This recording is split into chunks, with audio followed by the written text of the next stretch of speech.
अथ द्व्यशीतितमो अध्याय। भगवान श्री कृष्ण बलराम से गोपियों की भेंट। श्री सुखदेव जी कहते हैं, हे परीक्षित, इसी प्रकार भगवान श्री कृष्ण और बलराम जी द्वारिका में निवास कर रहे थे।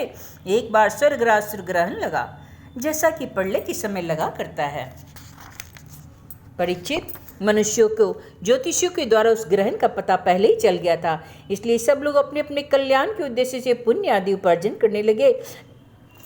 समंत पंचक तीर्थ कुरुक्षेत्र में आए। समंत पंचक क्षेत्र वहाँ है जहाँ शस्त्रधारियों में श्रेष्ठ परशुराम जी ने सारी पृथ्वी को क्षत्रियहीन करके राजाओं की रुधिर धारा से 5 बड़े बड़े कुंड बना दिए थे।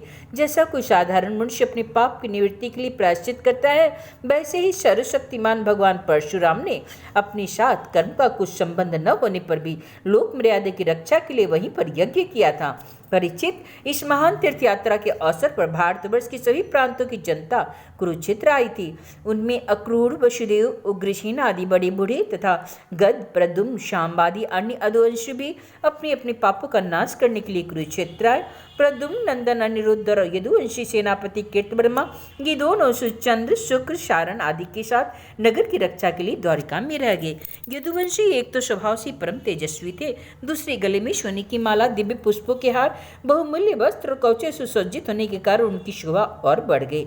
वे तीर्थ यात्रा के पथ में देवताओं के विमान के समान रथों, समुद्र की तरंगों के समान चलने वाले घोड़ों, बादलों के समान विशालकाय एवं गर्जना करते हुए हाथी एवं विद्याधरों के समान मनुष्यों के द्वारा ढोई जाने वाली पालकियों पर अपनी पत्नियों के साथ साथ इस प्रकार शोभायमान हो रहे थे मानो स्वर्ग के देवता ही यात्रा कर रहे हैं। महाभाग्यवान यदुवंशियों ने कुरुक्षेत्र में पहुंचकर एकाग्रचित्त से संयम पूर्वक स्नान किया और ग्रहण के उपलक्ष्य में निश्चित काल तक उपवास किया। उन्हीं ब्राह्मणों को गोदान किया, ऐसी गौओं का दान दिया जिन्होंने वस्त्रों की सुंदर सुंदर झूले, पुष्पमाला एवं सोने की जंजीरें पहनी हो। इसके बाद ग्रहण का मोक्ष हो जाने पर परशुराम जी के बनाए हुए कुंडों में यदुवंशियों ने विधि पूर्वक स्नान किया और सतपात ब्राह्मणों को सुंदर सुंदर पकवानों का भोजन कराया। उन्होंने अपने मन में यह संकल्प किया कि भगवान श्री कृष्ण के चरणों में हमारी प्रेम भक्ति बनी रहे। भगवान श्री कृष्ण को ही अपना आदर्श और इष्ट देव मानने वाले यदुवंशियों ने ब्राह्मणों की अनुमति लेकर तब स्वयं भोजन किया और फिर घनी एवं ठंडी छाया वाले वृक्षों के नीचे अपनी अपनी इच्छा के अनुसार डेरा डालकर ठहर गए। परीक्षित, विश्राम कर लेने के बाद यदुवंशियों ने अपने सुहृद और संबंधी राजाओं से मिलना भेंटना शुरू किया। महामत्स्य, उशीनर, कौशल, विदर्भ, कृष्ण, गुरु, सृंजन, काम्बोज, कैके, मद्र, कुंती, आनर्त, केरल एवं दूसरे अनेकों देशों के अनेक अपने अपने पक्ष के तथा शत्रु पक्ष के सैकड़ों नरपति आए हुए थे। परीक्षित, इनके अतिरिक्त यदुवंशियों के परम हितैषी बंधु नंदन आदि गोप तथा भगवान के दर्शन के लिए चीरकाल से उत्कंठित गोपियां भी वहां आई हुई थी। यादव ने इन सबको देखा। परीक्षित, एक दूसरे के दर्शन, मिलन और वार्तालाप से सभी को बड़ा आनंद हुआ। सभी के हृदय कमल एवं मुख कमल खिल उठे। सब एक दूसरे की भुजाओं को भर के हृदय से लगाते, उनके नेत्रों से आंसू की जड़ी लग जाती, रोम खिल खिल जाता, प्रेम के आवेग से बोली बंद हो जाती है। सबके सब आनंद समुद्र में डूबने और उतराने लगे। पुरुषों की भांति स्त्रियां भी एक दूसरे को देखकर प्रेम और आनंद से बढ़ गई। वे अत्यंत सौहार्द, मंद मंद मुस्कान, परम पवित्र चितवन से देख देख कर परस्पर भेंट अखबार भरने लगी। वे अपनी भुजाओं में भरकर केसर लगे हुए दूसरी स्त्रियों को से गले मिलती और अत्यंत आनंद का अनुभव करती। उस समय उनके नेत्रों में प्रेम के आंसू छलकने लग जाते। अवस्था आदि में छोटों ने बड़ों बूढ़ों को प्रणाम किया और बड़ों ने छोटों का प्रणाम स्वीकार किया। वे एक दूसरे का स्वागत करते तथा कुशल मंगल आदि पूछकर श्री कृष्ण की मधुर लीलाएं आपस में कहनी सुनने लगे। परीक्षित, कुंती, वसुदेव आदि अपने भाई बहनों, अपने पुत्रों, माता पिता, भाभी और भगवान श्री कृष्ण को तथा उनसे बातचीत करके अपना सारा दुख ही भूल गए। कुंती ने वसुदेव जी से कहा, भैया मैं सचमुच बड़ी अभागन हूँ, मेरी एक भी शादी पूरी न हुई। आप जैसे साधु स्वभाव सज्जन भाई आपत्ति के समय मेरी शुद्धि भी न ले, इससे बढ़कर दुख की बात क्या है।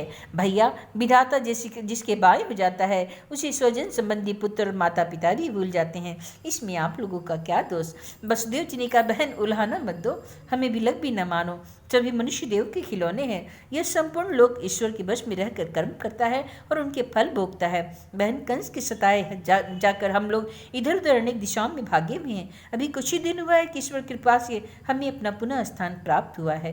श्री सुखदेव जी कहते हैं, परीक्षित, वहाँ जितने भी नरपति आए, वसुदेव, उग्रसेन और युधिष्ठिर ने उनका खूब सम्मान किया। वे सब भगवान श्री कृष्ण का दर्शन पाकर परम आनंद और शांति का अनुभव करने लगे।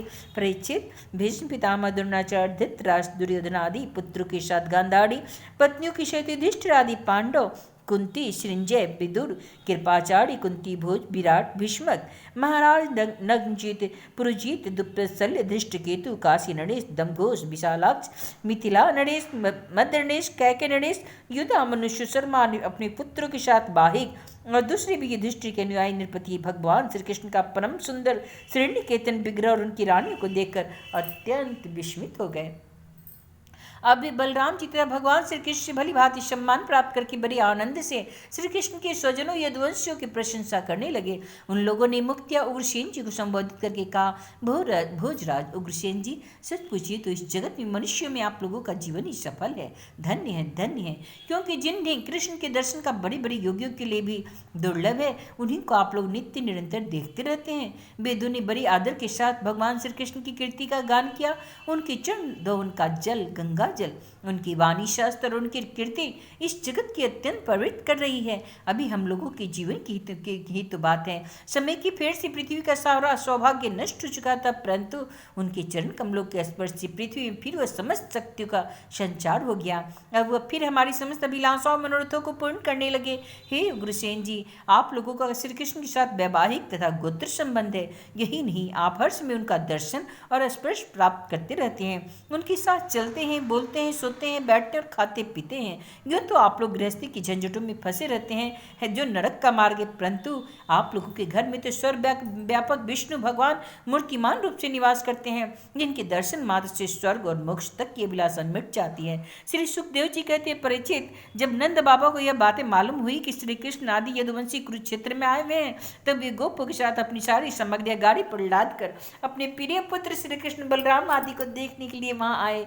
नंद आदि गोपों को देखकर सबके सब यदुवंशी आनंद से भर गए। वे इस प्रकार खड़े हुए मानो मृत शरीर में प्राणों का संचार हो गया। वे लोग एक दूसरे से मिलने के लिए बहुत दिनों से आतुर हो रहे थे, इसलिए एक दूसरे को देखने के लिए देर तक अत्यंत गाढ़ भाव से आलिंगन करते रहे। वसुदेव जी ने अत्यंत प्रेम और आनंद से बिहल होकर नंद जी को हृदय से लगा लिया। उन्हें एक एक करके सारी बातें याद हुई। कंस किस प्रकार उन्हें सताता था और किस प्रकार उन्होंने अपने पुत्र को गोकुल में ले जाकर नंद जी के घर रखा था। भगवान श्री कृष्ण और बलराम जी ने माता यशोदा और पिता नंद जी के हृदय में लगकर उनके चरणों में प्रणाम किया। परीक्षित, उस समय प्रेम के उद्रेक से दोनों भाइयों का गला रुध गया। वे कुछ ही बोल न पाए। महाभाग्यवती यशोदा जी और नंद बाबा ने दोनों पुत्रों को अपनी गोद में बैठा लिया और भुजाओं से उनका गाढ़ा आलिंगन किया। उनके हृदय में चिरकाल तक न मिलने का जो दुख था वह सब मिट गया। रोहिणी और देवकी ने ब्रजेश्वरी यशोदा को अपनी अंकवार में भर लिया। यशोदा जी ने उन लोगों के साथ मित्रता का सब व्यवहार किया था, उसका स्मरण उन लोगों को दोनों को गला भराया। वे यशोदा जी से कहने लगी, हे यशोदा रानी, आपने और ब्रजेश्वर नंद जी ने हम लोगों के साथ जो मित्रता का व्यवहार किया वह कभी मिटने वाला नहीं है। उसका बदला इंद्र का ईश्वर पाकर भी हम किसी प्रकार चुका नहीं सकते। हे नंदरानी, आप भला ऐसा कोई कीर्तन है जो आपकी सब उपकार को भूल सके।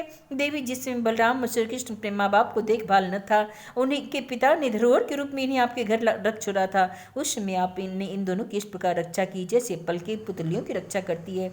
आप लोगों ने इन्हें खिलाया पिलाया, दुलार किया और रिझाया, इनके मंगल के लिए अनेक प्रकार के उत्सव मनाए। सच पूछिए तो है तो इनके माँ बाप आप ही लोग। आप लोगों की देख रेख में इन्हें किसी की आँच तक न लगे और श्रद्धा निर्भय रहे, ऐसा करना आप लोगों के अनुरूप ही था, क्योंकि सत्पुरुषों की दृष्टि में अपने पराये का कोई भेदभाव नहीं रहता। हे नंदरानी जी, सचमुच आप लोग परम संत हैं। श्री सुखदेव जी कहते हैं, परीक्षित, मैं कह चुका हूँ कि गोपियों के परम प्रियतम जीवन सरस श्री कृष्ण ही है।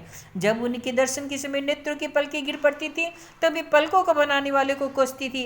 उन्हें प्रेम की मूर्ति गोपियों की आज बहुत दिनों के बाद श्री कृष्ण का दर्शन हुआ। उनके मन में इसके लिए कितनी लालसा थी, इसका अनुमान भी नहीं किया जा सकता। उनके नेत्रों के रास्ते अपने प्रियतम श्री कृष्ण को हृदय में ले जाकर गाढ़ आलिंगन किया और मन ही मन आलिंगन करते करते तन्मय हो गई।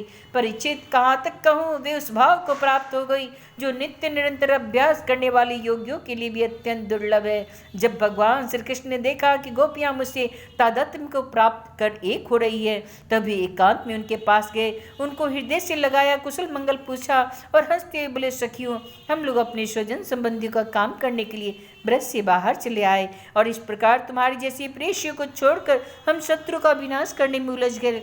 बहुत दिन बीत गए, क्या तुम्हें हमारा स्मरण करती हो मेरी प्यारी गोपियों?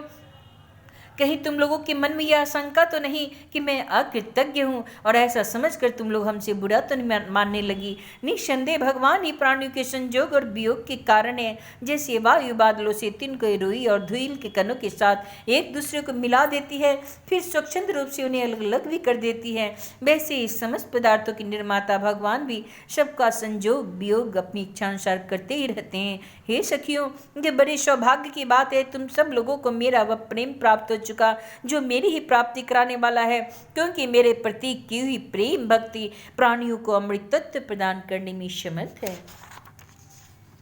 प्यारी गोपियों, जैसे घट पट आदि जितने भी भौतिक पदार्थ हैं, उनके आदि अंत और मध्य में बाहर और भीतर उनके मूल कारण पृथ्वी जल वायु अग्नि और आकाश से उत्पन्न हो रहे हैं, वैसे ही जितने भी पदार्थ हैं उनके पहले पीछे बीच में बाहर और भीतर केवल मैं ही मैं हूँ। इसी प्रकार सभी प्राणियों के शरीर में यही पांचों भूत कारण रूप से स्थित है और आत्मा भोक्ता के रूप में अथवा जीव के रूप में स्थित है, परंतु मैं इन दोनों से परे अविनाशी सत्य हूँ। ये दोनों मेरे ही अंदर हो रहे हैं, तुम लोग ऐसा अनुभव करो।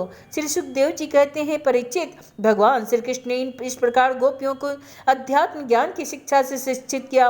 उसी उपदेश के बार बार स्मरण से गोपियों का जीव कोश लिंग शरीर नष्ट हो गया और वे भगवान से एक हो गई, भगवान को सदा सर्वदा के लिए प्राप्त हो गई। उन्होंने कहा, हे कमलनाभ अगाध बोध संपन्न बड़ी बड़ी योगेश्वर, अपने हृदय कमल में आपके चरण कमलों का चिंतन करते रहते हैं। जो लोग संसार के कुएं में गिरे हुए हैं, उन्हें उसमें से निकलने के लिए आपके चरण कमल ही एकमात्र अवलंबन है। हे प्रभु, आप ऐसी कृपा कीजिए कि आपका यह चरण कमल घर गृहस्थ के काम करते रहने पर भी सदा सर्वदा हमारे हृदय में विराजमान रहे, हम एक क्षण के लिए भी उसे न भूले। श्री कृष्ण गोविंद हरे मुरारी, हे नाथ नारायण वासुदेव। इति श्रीमद्भागवते महापुराणे परमहंस्य संहितायां दशम स्कन्धे उत्तरार्धे वृष्णिगोपसंगमो नाम 82तमो अध्यायः।